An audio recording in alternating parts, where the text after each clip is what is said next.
নমস্কাৰ বন্ধুসকল মোৰ ইউটিউব চেনেললৈ আপোনালোকক স্বাগতম জনাইছো আজি মই আপোনালোকৰ বাবে অসম চৰকাৰৰ এটা বহুত ডাঙৰ চাকৰিৰ খবৰ লৈ আহিছো পঞ্চায়ত আৰু গ্ৰাম উন্নয়ন বিভাগ যে অসমে সৰ্বমুঠ 1568টা চুক্তিবদ্ধ পদৰ বাবে এক নতুন বিজ্ঞাপন প্ৰকাশ কৰিছে এইটো এটা বহুত ভাল সুযোগ বন্ধুসকল আটাইতকৈ ভাল খবৰটো হ'ল যে এই ফৰ্মখন পূৰণ কৰিবলৈ কোনো আবেদন মাচুল নালাগে অৰ্থাৎ আবেদন কৰাটো সম্পূৰ্ণ বিনামূলীয়া অনলাইন আবেদন আজি অৰ্থাৎ 22 ফেব্ৰুৱাৰী 2026 ৰ পুৱা 9 বজাৰ পৰা আৰম্ভ হৈছে আৰু আবেদন কৰাৰ শেষ তাৰিখ হ'ল 22 মাৰ্চ 2026 ৰাতি আহকচোন এতিয়া আমি আলোচনা কৰো কোনটো পদৰ বাবে কিমান খালী পদ আছে আৰু দৰমহা কিমান হ'ব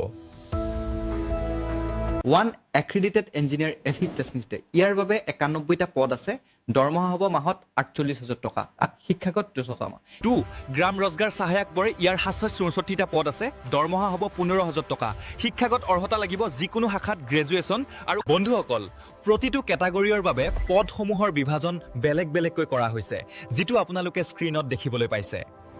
যদি আপুনি যোগ্য তেন্তে সোনকালে অফিচিয়েল ৱেবছাইটত গৈ আবেদন কৰি লওক যদি আপোনালোকক এই খবৰটো ভাল লাগিছে তেন্তে ভিডিঅটো লাইক কৰিব নিজৰ বন্ধু বান্ধৱীৰ লগত শ্বেয়াৰ কৰিব আৰু এনেকুৱা চাকৰিৰ খবৰ পাই থাকিবলৈ চেনেলটো সাবস্ক্ৰাইব কৰিবলৈ নাপাহৰিব ধন্যবাদ